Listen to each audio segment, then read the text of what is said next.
أعوذ بالله من الشيطان الرجيم.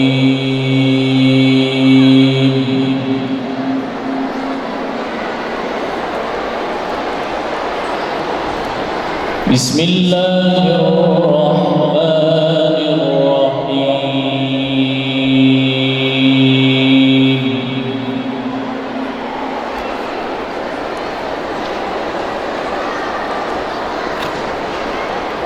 وسيق الذين اتقوا ربهم إلى الجنة زمرا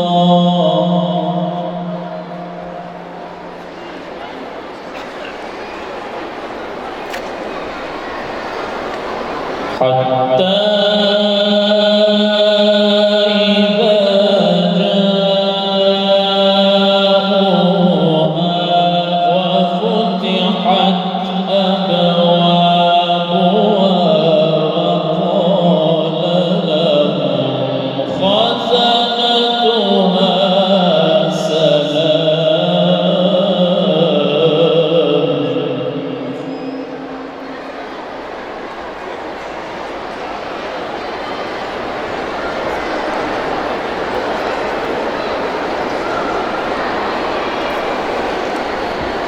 وقال لهم خزنتها سلام عليكم طبتم فادخلوها خالدين.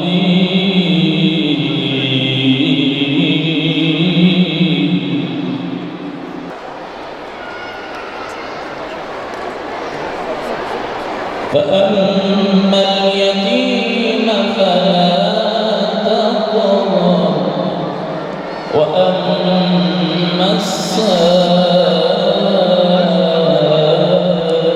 فلا تنهر وأما بنعمة ربك فحدث. صدق الله العظيم. سبحان ربك رب العزة عما يصفون وسلام على المرسلين والحمد لله رب العالمين.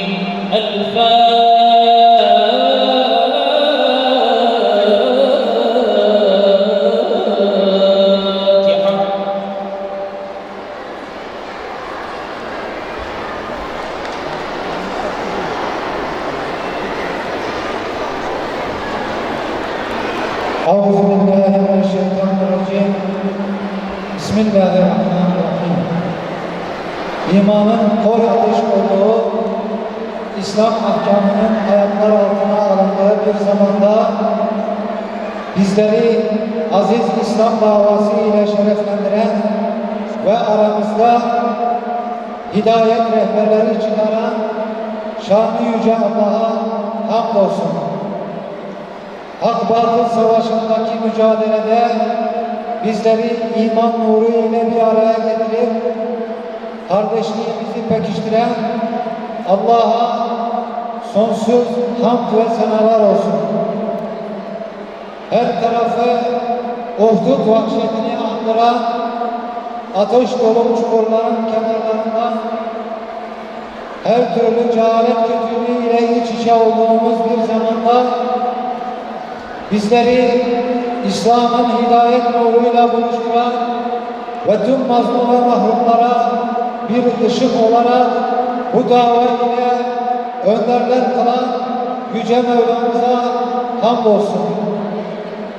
Salat ve selam, sen olmasaydın kainatı yaratmazdım diye övgüsüne mazhar kıldığın Efendimiz, şefiimiz, önderimiz Hazreti Muhammed sallallahu aleyhi ve sellem'in üzerine olsun. Onun haline, eshabına, şehitlere, salihlere, kıyamete kadar bu çizgiden şaşmayan, mücahit, muttaki, müdari ve bütün davetçilerin üzerine olsun. Çok değerli mümin ve mümine kardeşlerim, dünya yetimleri yararına düzenlediğimiz konser programımıza hepiniz hoş geldiniz.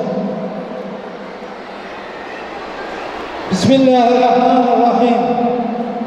Allah'ın mescitleri içinde Allah'ın isminin anılmasını engelleyen ve o mescitlerin harap olmasına çalışanlardan daha zalim kim var?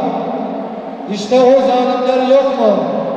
Onların bu mescitlerde korka korka girmekten başka hakları yoktur. Bunları yapan o zalimlere dünyada büyük bir felaket ve mahrumiyet, ahirette de büyük bir azap vardır. Bugün İslam coğrafyasında yaşanan acıların, katliamların, sıkıntıları ve çekilen çilelerin hiçbiri yeni olmadığı gibi tesadüfi de değildir. İslam düşmanları dün Haçlı kisvesiyle İslam beldelerini yağmalayıp kutsal mekanları ateşe verirken aynı vahşeti bugün farklı şekillerde gerçekleştirmektedirler. 15 Mart Cuma günü Yeni Zelanda'da Cuma namazı esnasında Haçlı zihniyetinin yetiştirip büyüttüğü vahşi caniler Nur Camisi'ne saldırıp 50 Müslüman kardeşimizi şehit etti. Onlarcasını da yaraladı.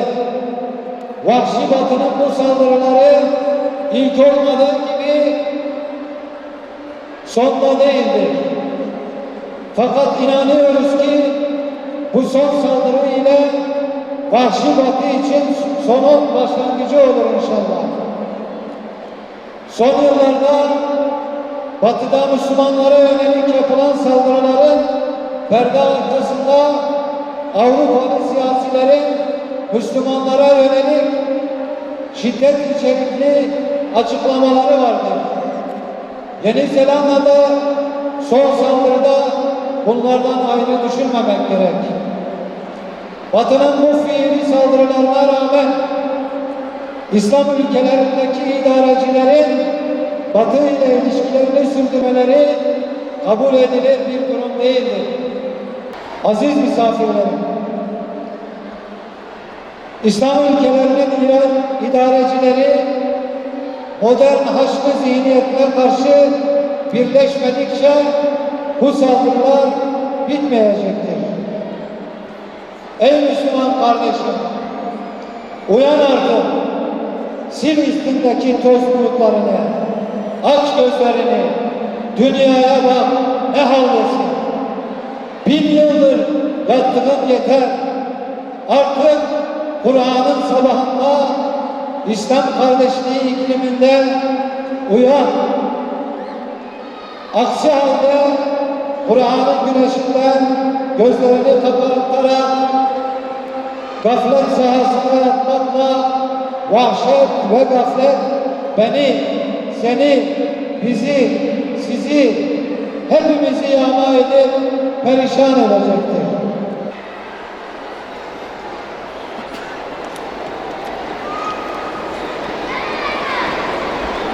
Uyanmak için daha kaç tane şehrimiz yağmalanmalı, yıkılmalı. Kaç bin Müslümanın daha kanının dökülmesi gerekiyor.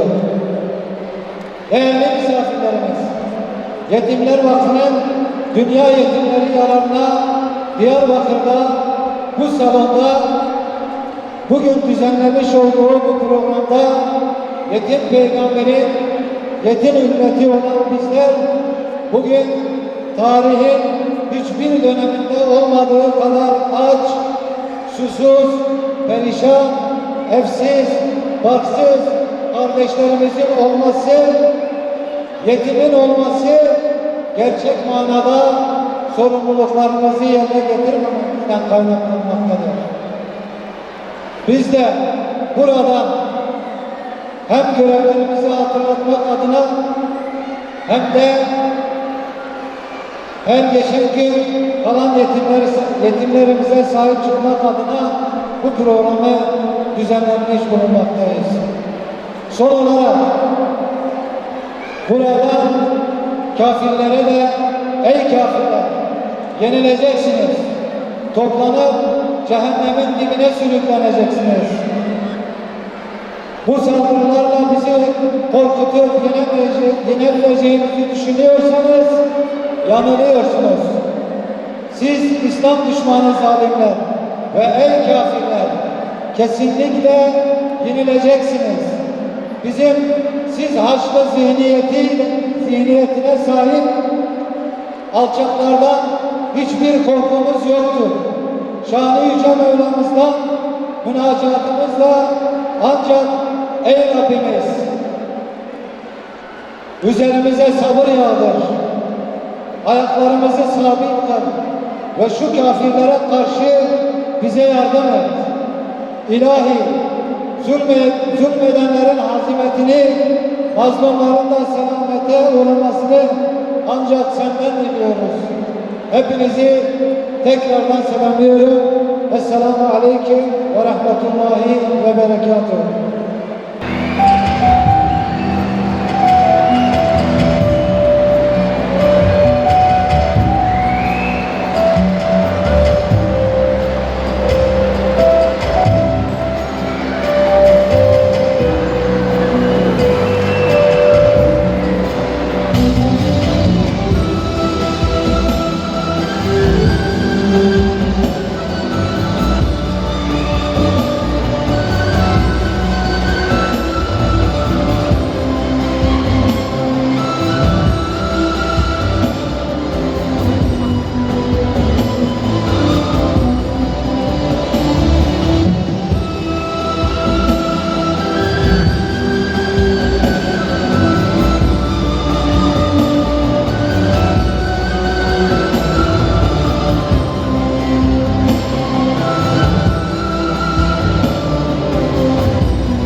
kabatıran güneşleri bilirim ölümler hep sana kalır. Hep gökte bakan anne kucaklarını esirgenmiş düşleri yazacaksın.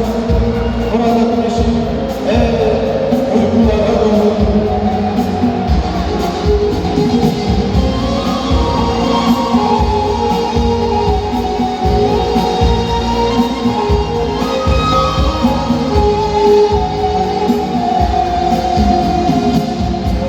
Sen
yağmalanmış olanları, ellerinden hafif söz ekmeği almış olanları, sonra kurşun yemişleri, bir gün elin kalem tutunca yazacaksın değil mi?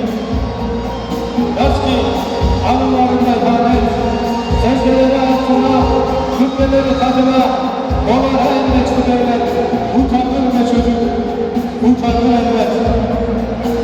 Ey yüzünü, ay ışıksız çocuk, gönül bağladım sana, sence savur, dilsiz, kör olma, hainlikler karşısında susma, onları da yazacaksın değil mi? Elin kalem tutunca, onları da yazacaksın değil mi? Elin kalem tutunca.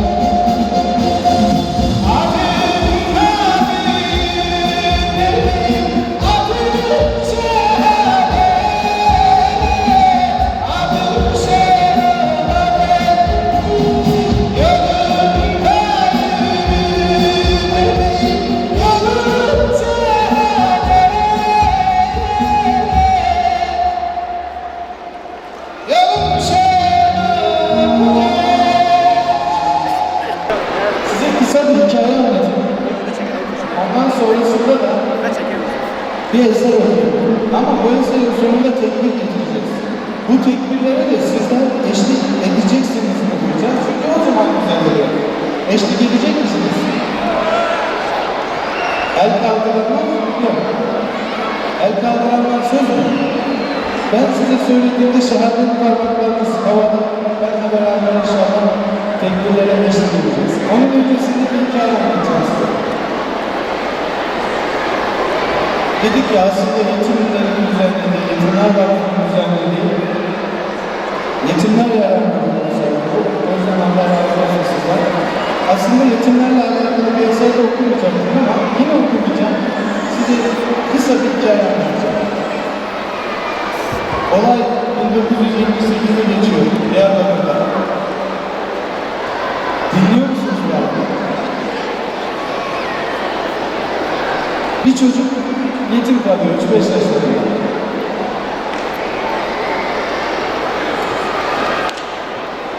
Ama bir türlü babasının öldüğünü kabullenmiyor. İnanmak istemiyor.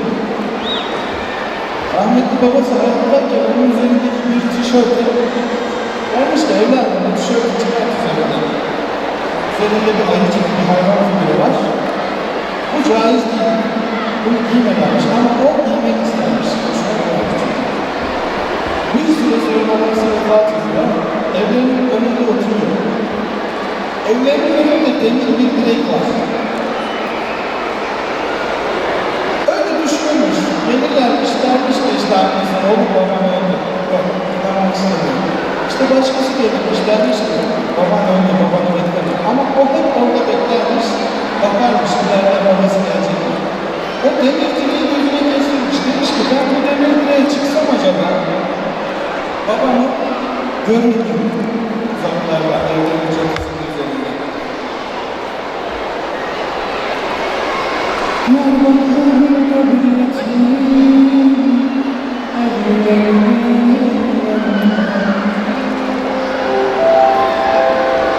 babamın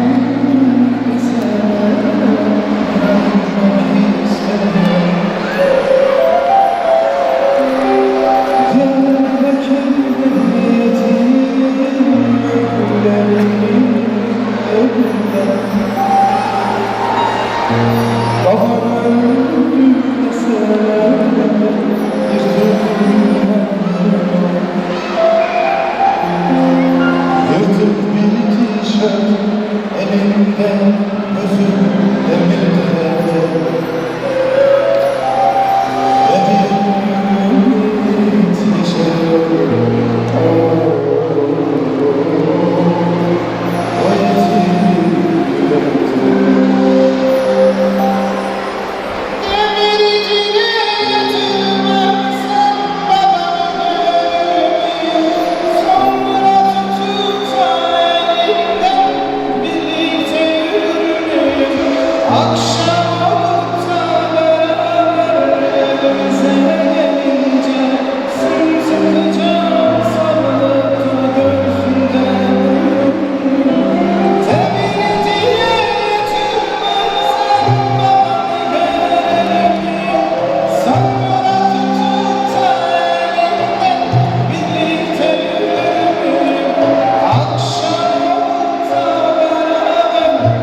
İşte o yetim şu anda bu salonda.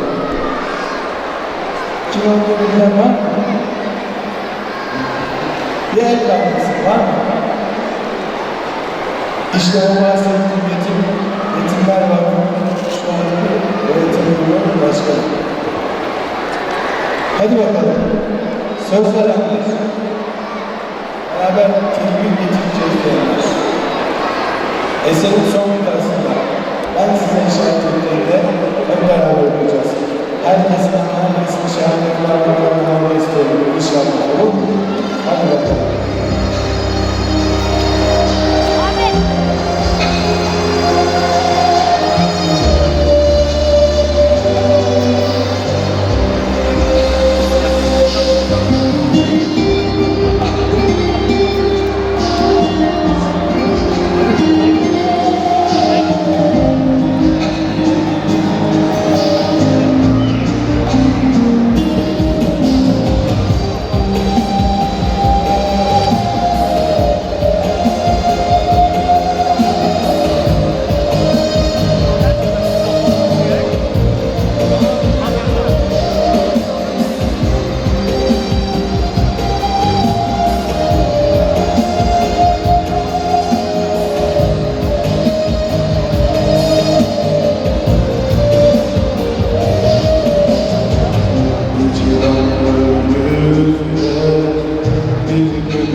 Sizden herkesten rica ediyorum.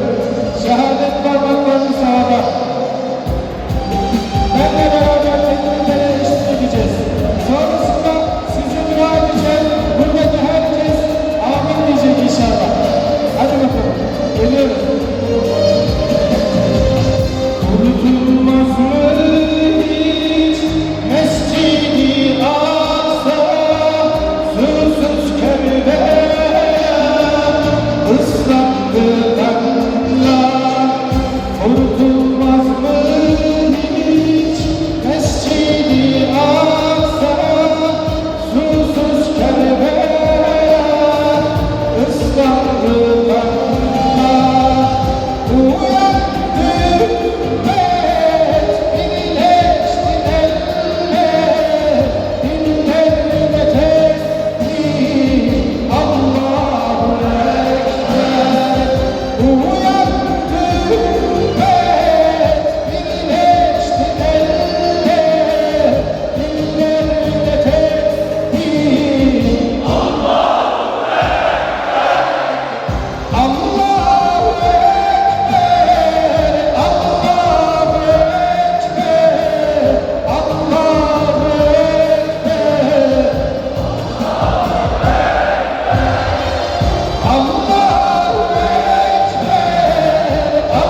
Özellikle Yeni Zelanda cami katliamında şehit olan kardeşlerimizin şehadetlerini tebrik ediyor. Cenab-ı Allah ailelerine, yakınlarına, ümmete sabr-ı cemiller diliyorum. Gönül isterdi ki coşkulu olsun ama müminlerin acılarını paylaşması lazım. Bu nedenle duygulu birkaç eser okuyacağız. Ma'af biker ya ilahi dua eserini inşallah sizlerle paylaşacağız. Allah razı olsun.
بعفوك الإلهي بعفوك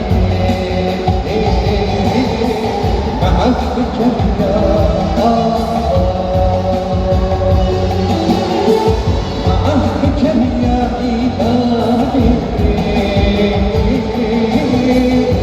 بعفوك يا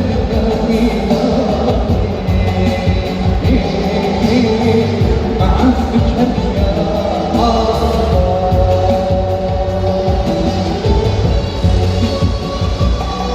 وننقر ذاك شونا دستون بكنا وزنا رحمة شمك وزنا معك يا إلهي معك يا إلهي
akşamın Alacaada'da batırıyor ufka doğru yaşlı gözler.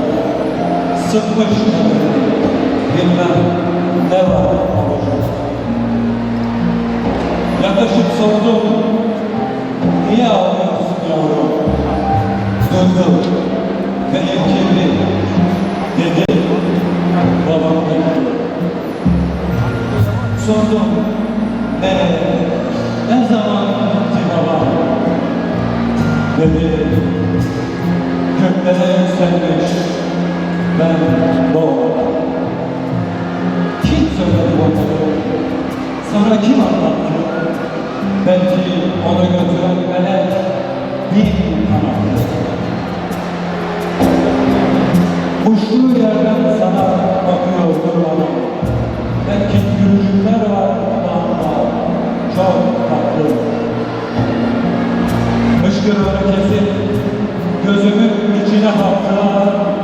Ta uzaklara dalıp gitti. Dönmedi bir zaman. Hastanede yatıyor yer şüphesinde. Bir lokmacık inmedi boş midesine.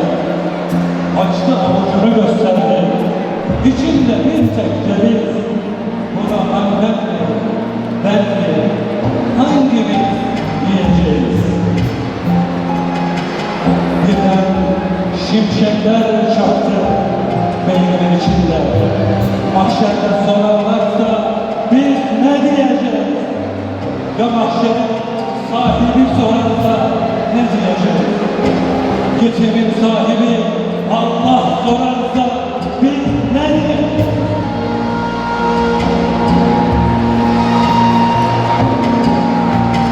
Ama o gün kasabımıza tanıyılsın, yüzümüzü kahretsin, alnımızı dikilsin, başımızı dikilsin diyorum. Ortam hepinize razı olsun.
özellikle Cuma günü Yeni Zelanda'da şehit olan Müslümanların hatırı için inşallah bir dua edeceğiz. Hep birlikte amin diyelim. Allah'ım aciz ve zayıf görülen, kimsesiz bırakılmış, yok edilmek istenen Zelandalı Müslüman kardeşlerimizi ve yok edilmek istenen bütün Müslüman kardeşlerimize yardım et. Onlara kurtuluş yollarını aç. Ey kitabı indiren, hesabı çabucak gören, kafir ve zalim şahın firavunları olan İsrail, Amerika, Birleşmiş Milletler ve diğer kafir ve zalim grupları hezimete uğrat. Onları yenilgiye uğrat. Zelil kıl, helak eyle ya Rabbi.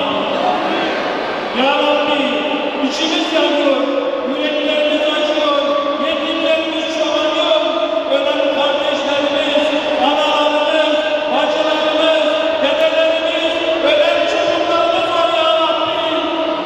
Yeni Zelanda'da, Filistin'de, Afganistan'da, Çeçenistan'da, Suriye'de, Myanmar'da, Irak'ta, Yemen'de, Mısır'da, Türkiye'de, ya Rabbi rahmet yağmurlarını yağdır artık. Bitsin artık bunun üzerine akan gözyaşı, bitsin artık Müslümanların akan kanı ya Rabbi. Emperyalist, Siyonist canilerin coğrafyamızda estirdiği terör, vahşet gözünü bitsin ya Rabbi. İnsan kılığına giren zehirli, kana duymayan akanlar coğrafyamızı terk etsin ya Rabbi.